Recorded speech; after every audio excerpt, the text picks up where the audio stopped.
Hoje é o dia do reencontro do Brasil consigo mesmo. Que nós temos que pedir desculpas. O PT tem que pedir desculpas. O governo, onde errou, tem que pedir desculpas. A história, daqui a alguns dias, vai provar que quem cometeu o crime foi o delegado que me acusou, foi o juiz que me julgou e foi o Ministério Público que foi liviano comigo.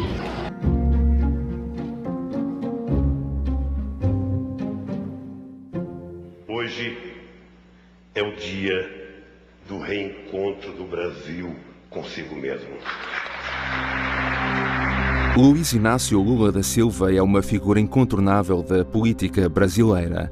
Abandonou o cargo de presidente em 2010 com uma popularidade nunca antes vista. Mas o seu nome esteve envolvido nos dois maiores escândalos de corrupção da história recente do Brasil. E foi o primeiro ex-presidente brasileiro a ir parar à prisão, onde continuou a ser um protagonista mesmo atrás das grades. Lula, como ficou conhecido desde cedo entre os seus apoiantes, nasceu em outubro de 1945, no seio de uma família pobre do estado de Pernambuco. Mudou-se muito cedo para o estado de São Paulo e começou a trabalhar com apenas 12 anos. Aos 14 iniciou a carreira como metalúrgico, nunca teve educação superior. Começou a construir popularidade como sindicalista ainda durante o regime da ditadura militar.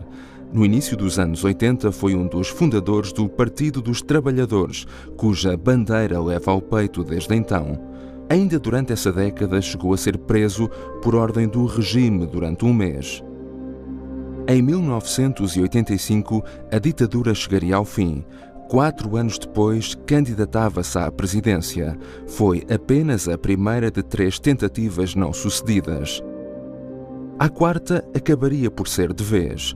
Lula chega ao Palácio do Planalto com uma campanha assente na promessa da redução da pobreza e das desigualdades sociais, de defesa dos valores democráticos e combate à corrupção.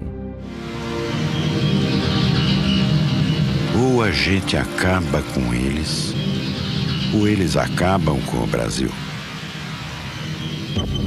Show Corrupção, uma campanha do PT e do povo brasileiro. Mas o primeiro escândalo de corrupção não demoraria muito a aparecer. O Mensalão estourou em 2005. Era um esquema de pagamentos mensais a deputados da oposição de forma a comprar apoio político. O PT não controlava o Congresso e era preciso contornar a vontade popular de forma a conseguir cumprir a agenda política. Mas Lula, já presidente, disse sempre que nada sabia sobre o esquema. A mesada chegava a 30 mil reais, cerca de 12 mil euros à data. O dinheiro vinha de empresas estatais e privadas e chegava a Brasília escondido em malas. Ao todo estavam em jogo 141 milhões de reais, mais de 56 milhões de euros na altura. O esquema foi revelado numa entrevista de Roberto Jefferson, um dos deputados federais. Era encabeçado por Marcos Valério, um publicitário que tinha vários contratos com órgãos públicos, e José Dirceu, ministro da Casa Civil, que acabou por se demitir. Na entrevista à Folha de São Paulo, o deputado garantiu também que, quando soube do esquema, Lula chorou. O castelo de cartas começou a ruir. Várias figuras do partido demitem-se. Num episódio caricato, um dos assessores parlamentares do PT, José Adalberto da Silva, é apanhado pela polícia no aeroporto a tentar fugir com reais numa mala e dólares escondidos nas cuecas. Deputados de outros 5 partidos foram também implicados no caso. Alguns meses depois de o escândalo rebentar, Lula viu-se obrigado a falar à nação. Quero dizer a vocês, com toda a franqueza, eu me sinto traído. Traído por práticas inaceitáveis, das quais nunca tive conhecimento. Não tenho nenhuma vergonha de dizer ao povo brasileiro que nós temos que pedir desculpas. O PT tem que pedir desculpas. O governo, onde errou, tem que pedir desculpas. 38 arguidos acabariam por ir a julgamento. 27 foram condenados pelo Supremo Tribunal Federal. Entre as primeiras acusações e a conclusão de todos os recursos, decorreram 9 anos. Mais tarde, todos os condenados acabariam por ter perdão judicial, exceto o publicitário Marcos Valério, que estava envolvido numa investigação a cargo do juiz Sérgio Moro. O escândalo do Banestado investigava suspeitas de lavagem de dinheiro e câmbio ilegal de dinheiro em contas na agência que o Banco do Estado do Paraná tinha em Nova Iorque. Um caso que mais tarde veio a mostrar muitos pontos de ligação à Operação Lava Jato. Protegido por imunidade presidencial, Lula não foi visado em nenhuma dessas investigações, mas a sua popularidade sofre um rombo temporário, chegando até a ser equacionado um impeachment que acabou por não avançar. A voz de Deus é a voz do povo. Olha Lula aí de novo. Lula é um grande presidente e vai continuar com a gente. Não troco o certo pelo duvidoso. Eu quero Lula de novo. Lula é um grande... Em 2006, apenas um ano depois do escândalo do Mensalão ter rebentado, candidatou-se a um segundo mandato. Voltou a ganhar à segunda volta com mais de 60% dos votos. Mas o sentimento anti-PT começava a crescer, principalmente em algumas camadas da sociedade. Entre várias manifestações de protesto, surge o movimento Cansei, que tinha caras conhecidas do povo brasileiro. Regina Duarte, a atriz que mais tarde seria secretária de Estado da Cultura de Bolsonaro, e a cantora Ivete Sangalo eram apoiantes do movimento. Em 2010, após cumprir 2 mandatos, chegaria ao fim o seu tempo como presidente do Brasil. Era preciso escolher um sucessor. Dilma Rousseff foi a jogo. Era conhecida por ser ministra de Lula e presidente do Conselho de Administração da Petrobras, a petrolífera do Estado. Dilma venceu as eleições, dando continuidade ao reinado do Partido dos Trabalhadores. A sua governação viria a ser recheada de escândalos e casos envolvendo o ex-presidente, que impulsionaram o sentimento anti-PT que esteve na origem da eleição de Bolsonaro 8 anos mais tarde. Mas o escândalo que acabaria por ser decisivo para o fim da governação do PT ainda estava por vir. Em 2014, já no final do primeiro mandato de Dilma Rousseff, foi aberta a investigação que viria a ser a maior da história brasileira. A 17 de março, a Polícia Federal lançou uma operação em vários estados do Brasil com o objetivo de desmantelar um esquema de lavagem de dinheiro através de uma rede de gasolineiras e postos de lavagem de automóveis. Um dos vários detidos nesse dia foi o ex-cambista Alberto Youssef, uma das personagens implicadas no caso do Banestado e dono de um desses postos no estado do Paraná. Youssef foi uma das peças que ligavam os crimes a deputados federais e senadores. Era o tiro de partida da investigação que iria mudar o Brasil, a Operação Lava Jato, que ganhou esse nome por ter tido início numa estação de lavagem de carros. Tratou-se de uma teia enorme de subornos por parte de empresas de construção a deputados e governantes. Inicialmente visava a Petrobras, a petrolífera estatal, mas mais tarde a investigação começou a abranger outras empresas. Para conseguir a adjudicação de obras públicas, as construtoras subornavam políticos ou a própria Petrobras, que distribuía o dinheiro posteriormente. Em 2017, segundo dados da Polícia Federal, o valor total de subornos pagos na Lava Jato chegava aos 6,4 mil milhões de reais, cerca de 1,25 mil milhões de euros.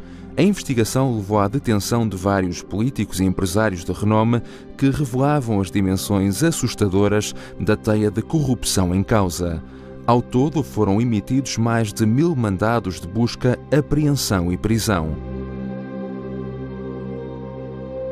Lula da Silva começou a ser investigado apenas 2 anos depois do início da operação, em março de 2016, mas acabou por ser uma peça central.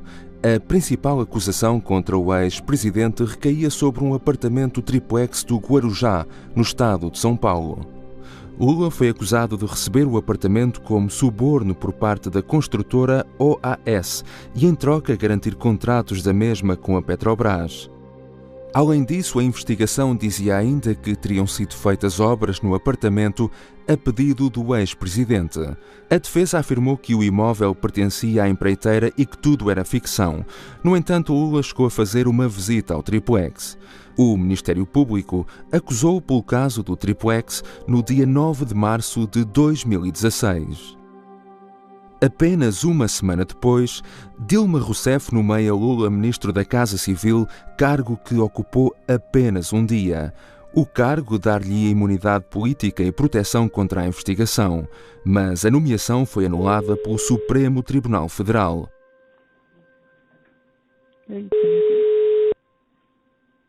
Alô? Alô? Lula, deixa eu te falar Fala, uma querida. coisa. Seguinte, eu tô mandando o Bessias junto com o papel para a gente ter ele e só usa em caso de necessidade, que é o termo de posse. Tá? Ah, tá bom, tá bom. Só isso, Ao você mesmo- espera tá aí bom. que ele tá indo aí, Tá bom, tô aqui, fica aguardando. tá? Tá bom. Tchau. Tchau, querida. O uso da escuta entre Dilma e Lula foi posto em causa, por ter sido feita já depois do período legal determinado por Sérgio Moro. Mas a escuta acabou por tornar-se pública através da comunicação social. A popularidade do governo de Dilma estava fragilizada desde 2013 e intensificou-se com os sucessivos desenvolvimentos da Operação Lava Jato. Os pedidos de impeachment começaram a surgir. A saída de Dilma do cargo aconteceu mesmo por motivos alheios à investigação e o sentimento anti-PT tornou-se latente numa parte da sociedade brasileira. Ao longo desse ano, o juiz Sérgio Moro aceitou várias acusações do Ministério Público contra o ex-presidente. Entre elas, era acusado de lavagem de dinheiro e corrupção passiva. Quanto mais eles me provocarem, mais eu corro o risco de ser candidato a presidente.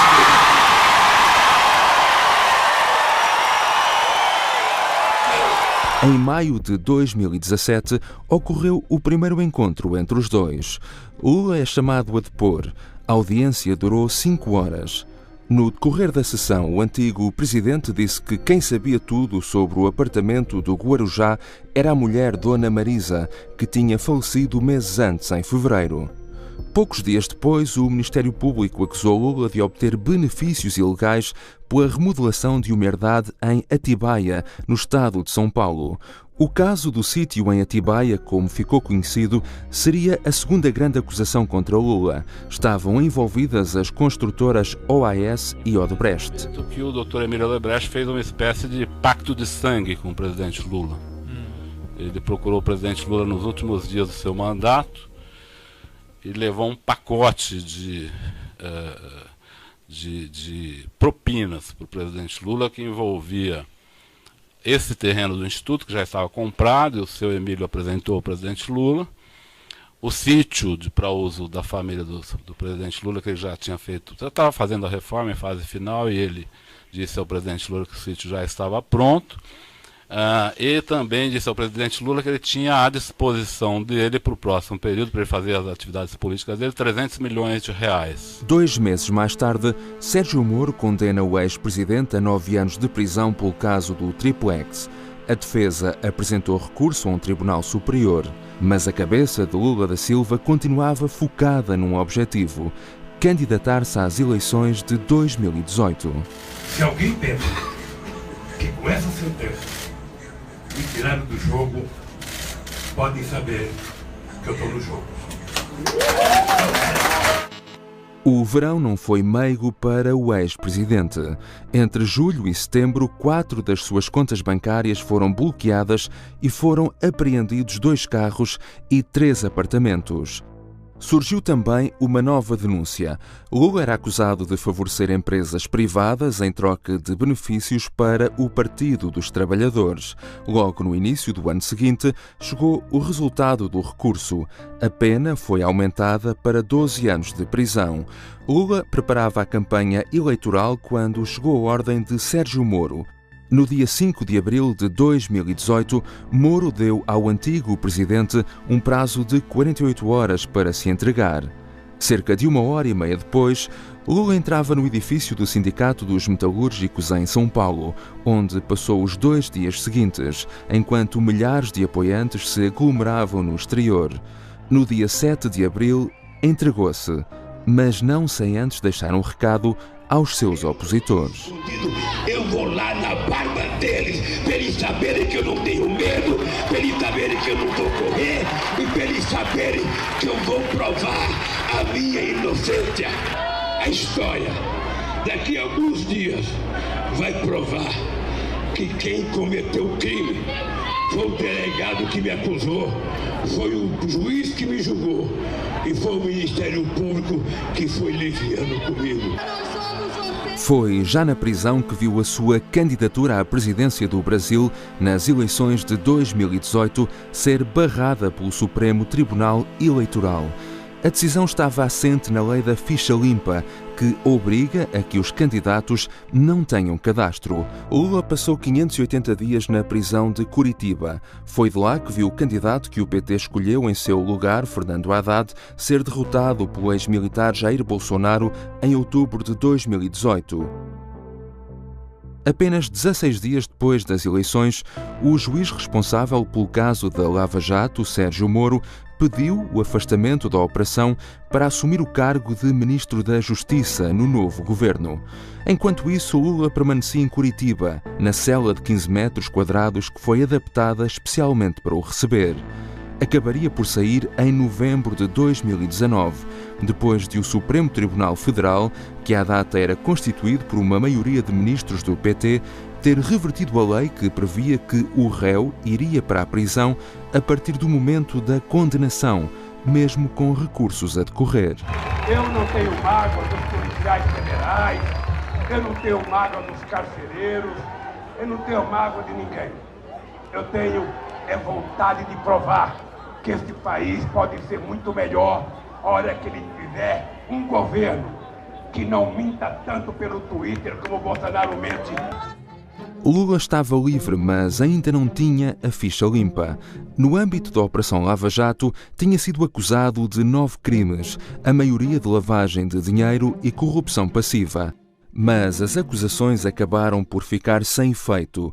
Umas foram arquivadas, noutras foi absolvido e outras foram anuladas pelo Supremo Tribunal Federal.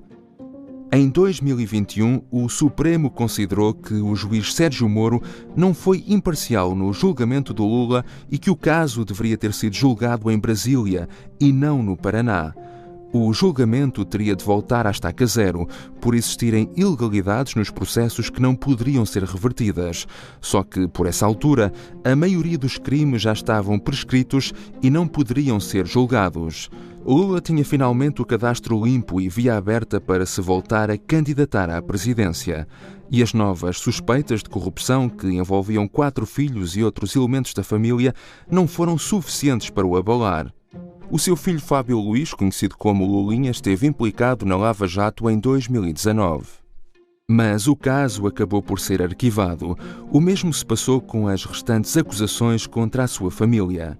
Depois de 3 eleições perdidas e 2 ganhas, numa carreira política com mais de 40 anos, aos 76 anos, Lula da Silva garante que nunca teve tanta vontade de ser presidente como agora. Esse é um ano da ressurreição, sabe, do PT, do Lula e da verdade nesse país.